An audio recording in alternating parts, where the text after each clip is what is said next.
¿Qué tan compleja es la situación en Siria? Ya revisábamos en el segmento anterior algunos datos y más o menos una cronología de los hechos de lo que ha ocurrido en estos últimos días en el país. Y llega el momento del análisis y para hacerlo nos vamos a conectar hasta México. Lo vamos a hacer con Cristian López. Él es analista de geopolítico y director del Centro de Estudios Geopolíticos EGEO. Y con él vamos a intentar entender qué está pasando realmente en Siria al margen de las informaciones y de todo lo que se registra en los medios de comunicación internacionales. Un placer recibirte, Cristian. Gracias por aceptar la invitación.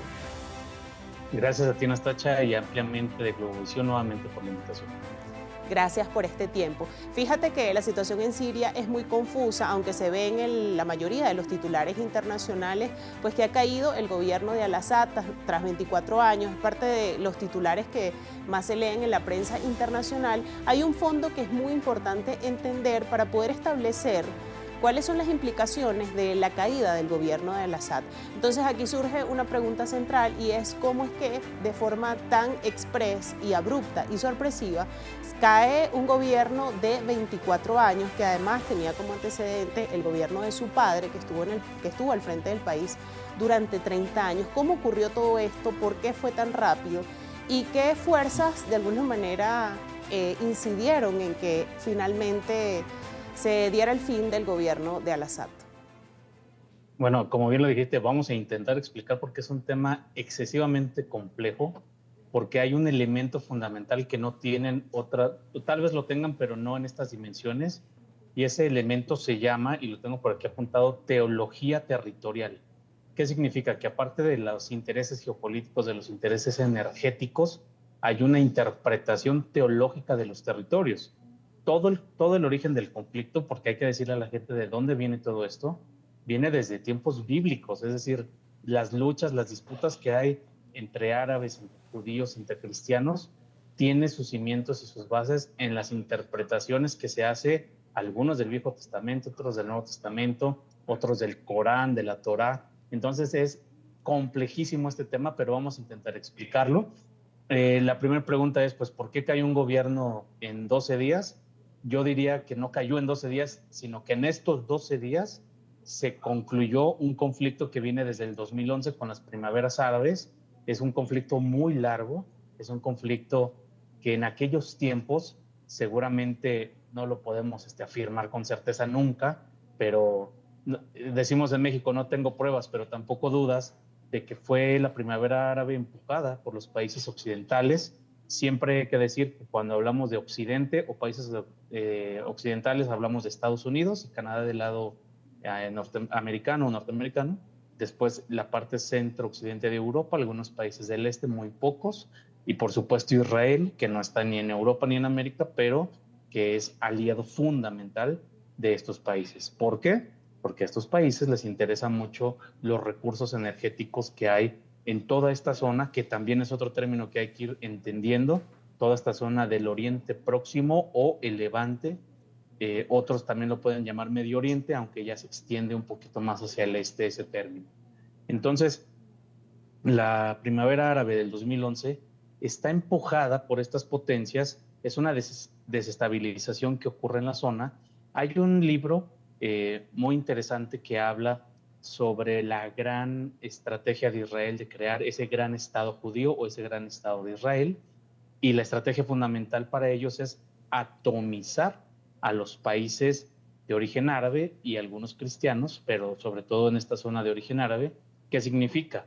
Que si en el sur de Turquía hay unos kurdos que por razones étnicas o razones políticas o hasta religiosas no comparten el gobierno de Erdogan, pues bueno, aprovecha Israel o los países de Occidente, estoy hablando a nivel teórico, para financiar a estos grupos y posteriormente desestabilizar esa zona.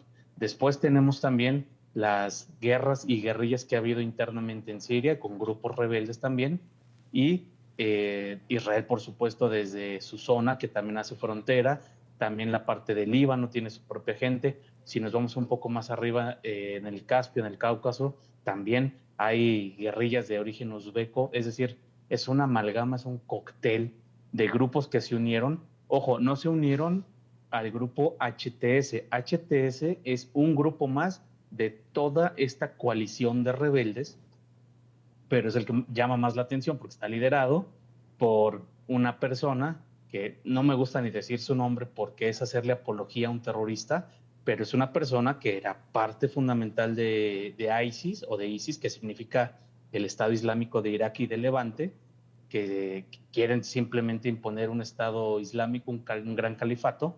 También fue parte de los grupos de Al-Qaeda, del Al-Nusra, y esto es grave porque estos grupos están sancionados por Estados Unidos y por Occidente por tener acciones terroristas. Es decir, ahorita se le está aplaudiendo a una persona que cortaba cabezas y que formaba parte de grupos que para lograr sus objetivos políticos causaban terror. Esa es la definición de un grupo terrorista, que causan terror por medio de ciertos actos para conseguir fines políticos, religiosos o cualquier otro tipo de fines. Entonces, esta coalición, en donde el grupo que más resalta, porque aparte Occidente le está lavando la cara, ya hasta lo entrevistó CNN, y cómo es posible que en lugar de que lo entrevisten, pues ¿por qué no lo arrestan si es un terrorista sancionado y que debe muchas vidas, él y sus grupos y sus amigos y sus socios?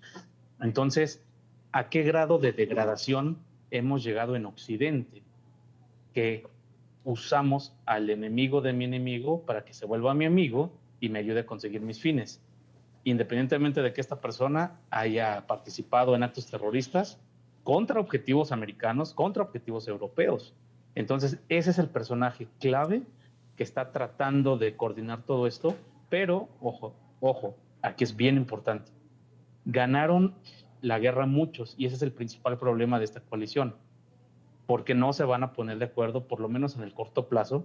Ya existen en estos días que tienen de tomar el poder, ya, o sea, vámonos a lo más radical en el sentido ético, ya fueron a quemar el mausoleo del papá de Bashar al-Assad, ya están realizando ejecuciones sumarias, ya están haciendo detenciones sumarias, ya liberaron a exguerrilleros o exterroristas que tenían encarcelados en Siria. Por supuesto, también había presos políticos, hay que decirlo, porque tampoco el régimen de Bashar al-Assad pues era la Madre Teresa, pero era un régimen que era abierto a todas las religiones. Había un respeto por los cristianos, había un respeto por los vecinos. Al final, ¿cuál es el gran problema de toda esta zona y de este conflicto? Que no son más que los peones, todos los actores políticos que ves ahí, son los peones, unos de Estados Unidos, otros de Rusia, porque seguimos con la extensión de la Guerra Fría.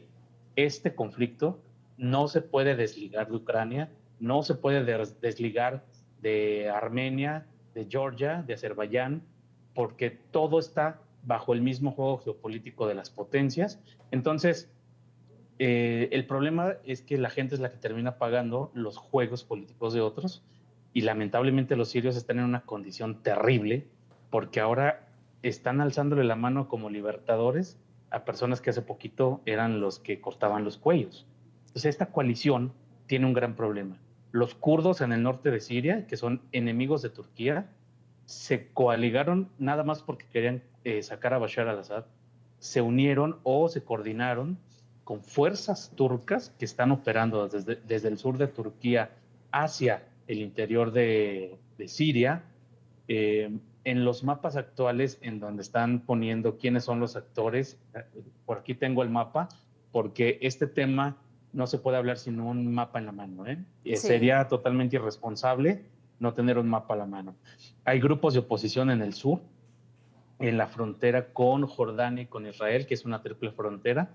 En los mapas dice grupos no reconocidos o no identificados, pues curiosamente es donde están los Altos del Golán, una zona militarizada por Israel y ocupada por Israel porque ese es suelo sirio, y desde hace muchos años, incluso sancionado por la ONU, los Altos del Golán están tomados ilegalmente por Israel, y de ahí parte un grupo, pero casualmente no les ponen un nombre.